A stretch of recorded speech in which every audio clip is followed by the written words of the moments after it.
ஊர்ல எந்த ஒரு கோயிலுக்கு போனாலும் சரி, இல்ல வீட்டுல பூஜை பண்ணாலும் சரி, ஒரு சர்டன் நம்பர் யூஸ் பண்ணுவோம். சோ அது வேற ஒண்ணு இல்ல, 108. சோ இது ஏன் யூஸ் பண்றாங்கன்னு யோசிச்சு பார்த்திருக்கோமா? அர்ச்சனை பண்ணா 108, ஆம்புலன்ஸ் கால் பண்ணா 108, என் கழுத்துல போட்டிருக்கிற ருத்ராட்ச மாலையோட எண்ணிக்கை 108 பீட்ஸ் போடுவோம், சோமாலையோட எண்ணிக்கை 108. இந்த மாதிரி 108க்கு ஏன் இம்பார்ட்டன்ஸ் கொடுத்தாங்க? இன்ஸ்டெட் ஆஃப் 108க்கு பதிலா 50, 100ங்கிற ரவுண்ட் ஃபிகர்ஸ் வச்சிருக்கலாமே. சோ இதுக்கு பின்னாடி நாசாவே வியக்க வச்ச அளவுக்கு ஒரு சீக்ரெட் ஒளிஞ்சிருக்கு. நவீன அறிவியல்ல பல கோடி ரூபாய் செலவு செஞ்சு பெரிய பெரிய தொலைநோக்கிகளை வச்சு இதுக்கு பின்னாடி உள்ள ஒளிஞ்சிருக்கிற உண்மையை நாசா வெளியிட்டு இருக்காங்க. அது என்னன்னா, பூமிக்கும் சூரியனுக்கும் இடையே உள்ள டிஸ்டன்ஸ சூரியனோட டயமீட்டரால டிவைட் பண்ணா கிடைக்கக்கூடிய வேல்யூ 108. சோ அதே போல பூமிக்கும் சந்திரனுக்கும் இடையே உள்ள டிஸ்டன்ஸ சந்திரனோட டயமீட்டரால டிவைட் பண்ணா கிடைக்கக்கூடிய ரிசல்ட் அது 108.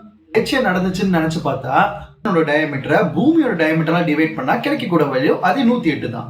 பூமி, சூரியன், சந்திரன் இது மூணும் ஒரே நேர்கோட்டுல இயங்கி கொண்டிருக்கிறதுனாலதான் நம்மளோட பூமியில உயிரினங்கள் வாழ முடியுது. சோ இதுதான் அண்டத்தோட காஸ்மிக் நம்பர் சொல்லுவாங்க. That is that 108. நாசா இப்பதான் கண்டுபிடிச்சிருக்காங்க. சோ இதுக்கு முன்னாடியே பல்லாயிரம் வருஷத்துக்கு முன்னாடி நம்மளோட முன்னோர்கள், அதாவது தமிழர்கள் இதோட சீக்வன்ஸ் எப்பயோ கண்டுபிடிச்சிட்டாங்க. சோ இந்த 108 வெறும் ஆன்மீகம், பக்தி, சாமியார்னு நினைக்காம இதுக்கு பின்னாடி ஒரு பெரிய சயின்ஸே இருக்குங்க. சோ இந்த மாதிரி இன்ட்ரெஸ்டிங்கான இன்ஃபர்மேஷன்ஸ்க்கு நம்ம சேனலை சப்ஸ்கிரைப் பண்ணுங்க.